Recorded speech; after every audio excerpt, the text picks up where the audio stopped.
Hey everybody, this is Nate. You're watching WASD 20, and today we are going to be drawing a fantasy map for Dungeons & Dragons from start to finish. In my other map making series, I have been doing it step by step, and I'm still in the process of finishing those and plan to get back to them, but today I'm drawing these maps. I'm copying these maps from my good friend Juce. You can check out his channel in the description below. It's Tabletop Gaming with Juce, and he made these. This is his homebrew world for D&D, and he made them in Photoshop. And he asked if I would copy them in my hand-drawn style because he saw some of my other videos and really liked it. So that's what we'll be doing here. I have the chance to play in his game, so it's a really great pleasure for me to be able to map it out. I'll be sticking to what he gave me here for the most part and trying not to deviate too much from what he has already done, but maybe adding a few tweaks here or there. And yeah, should be a great time. So thanks for joining me. Here we go. So as I start things off here, I am just drawing lightly with pencil, and this is totally freehand, just using Juce's original map to my right there. I've got it as reference. So I'm messing up here and there and using the eraser when I need to, but yeah, for the most part it went okay, and not perfectly mimicked the shape of his, but pretty darn close.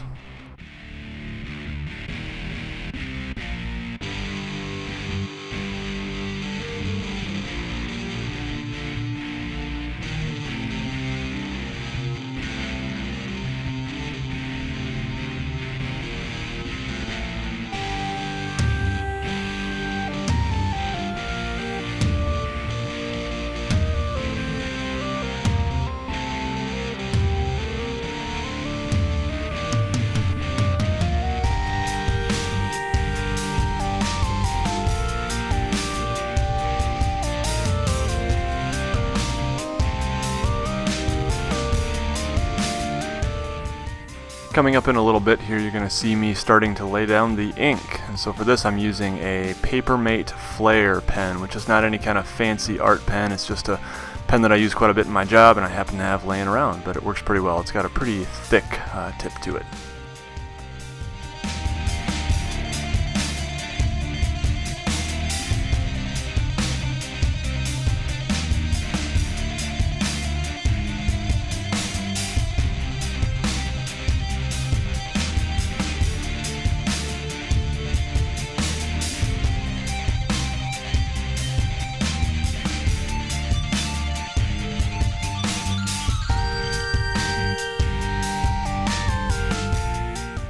In the next step, I like to trace the coastline with a thinner point. So this is a Zig Millennium size 5 pen for drawing, and it's getting pretty dried out, so it's not working so well, and I end up abandoning it soon here for a regular old ballpoint pen. But yeah, I like to trace the coastline and give it kind of an effect of almost like waves around the coast. And sometimes I do 2. In this case, I think I'm doing 2, and sometimes I'll even do 3. Kind of wavier dashed lines around the outside of the coast to kind of extend that wavy effect.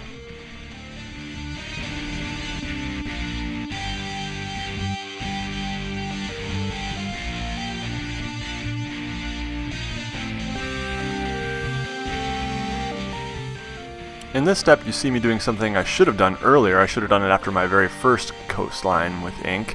And that is adding some shadow and some depth to the coastline by kind of darkening the southern edges of each.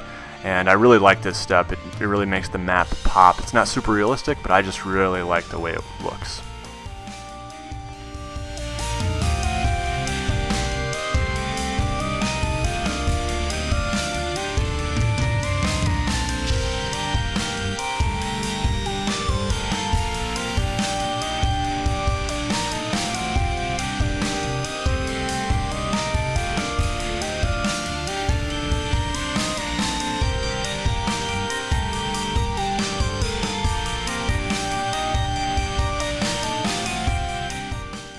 After doing a bit of erasing there, I now am starting to trace the outline of where my mountain range is going to be, the main mountain range, so that I can place my cities in relation to that mountain range.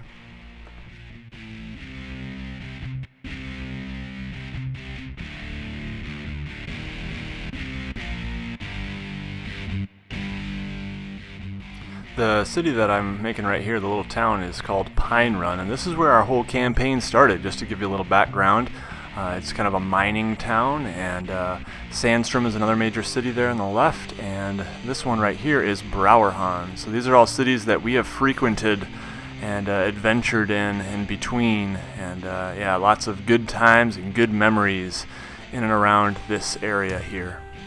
I should also note that the pen that I'm using here is a Faber-Castell Pitt Artist pen. It's a size F tip, and it's a little thicker than my last one, and probably a little thicker than I should have used for this lettering, but oh well.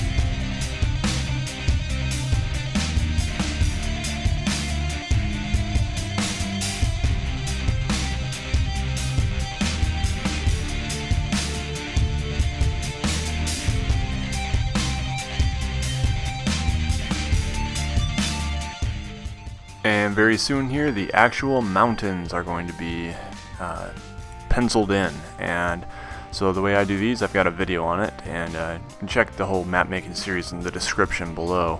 But I draw these kind of squiggly lines to start off with, and then these become the ridge line.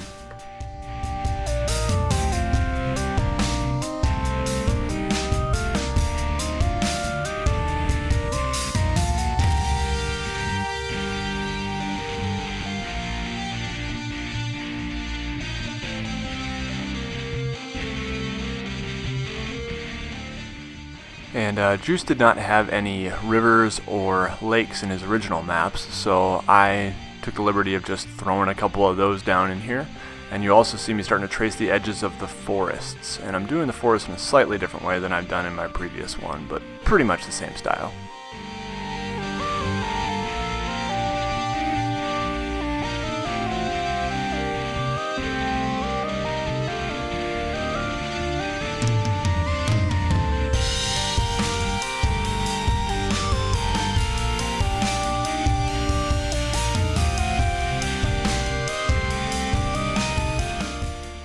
Getting a little scattered here with what I'm working on, and there's not much method to the madness, but it's working. I've started inking some of this in here, some of the rivers and mountain ridges, and I'm using my Pilot G207 pen, which is a nice little gel pen. Not an artist pen, but it works.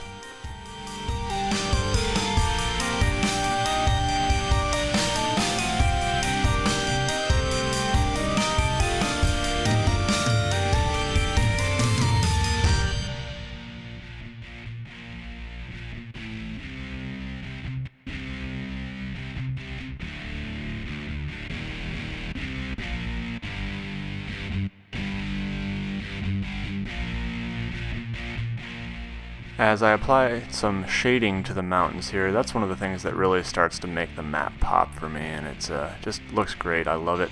So I'm just doing some hatching along the right side of the mountain ridges and a little bit on the left.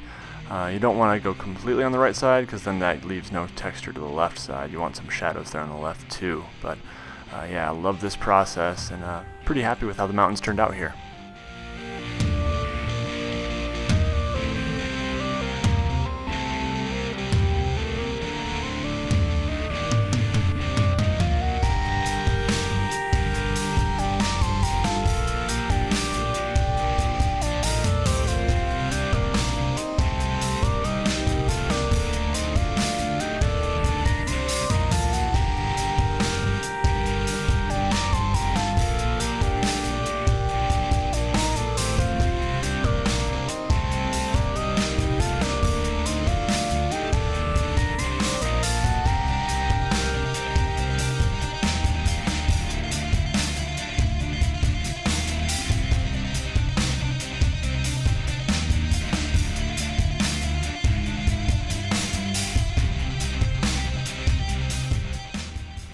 As I start doing the forests in ink here, I am tracing them and then I'm adding what looks like maybe tree trunks or basically just vertical hatching on the front side of each one to give it a little texture and yeah, make it stand out a bit. I had strongly considered doing the individual tree method here, but I just didn't want to take the time. It was probably going to take a lot more time to do that, but sometime I would like to try that.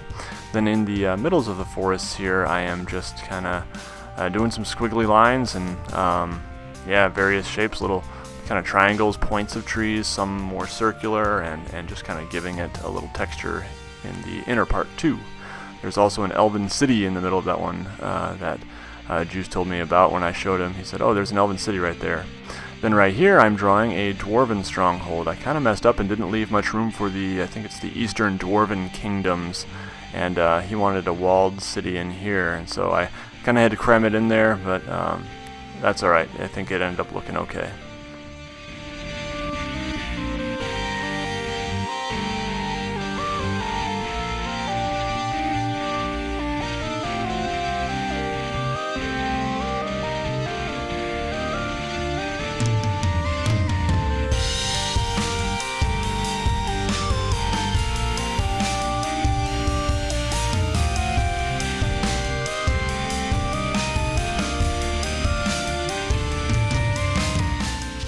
After lots of erasing to get rid of my pencil lines, I decided I'm going to try a compass rose here to just kind of fill up some space, and I think they look cool.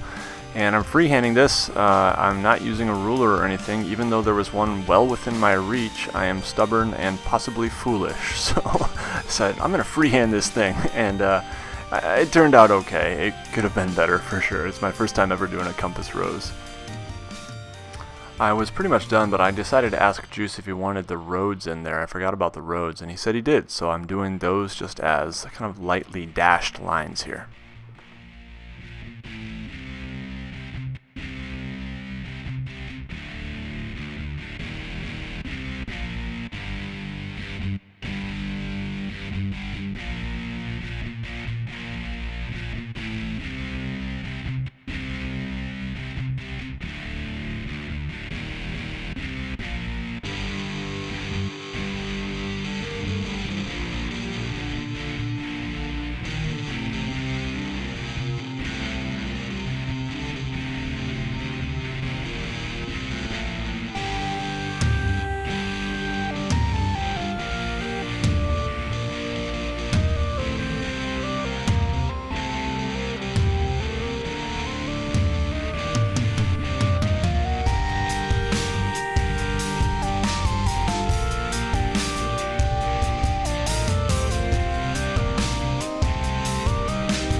And up here you're going to see me pull out my own homebrew world map and just kind of compare. You can see some differences, some similarities. There's some things I learned from doing Juce's map here that I think I'll apply to my own, and there's some lessons I learned from my own mistakes I made that I think made this one a little better in some ways. So yeah, that is going to be it for this one. I hope you've all enjoyed it, and I want to thank you so much for joining me. I'd love to hear from you. Let me know what you think in the comments below. Happy gaming to all, happy world building, map making, and all that good stuff. And everybody take care. I'll see you next time.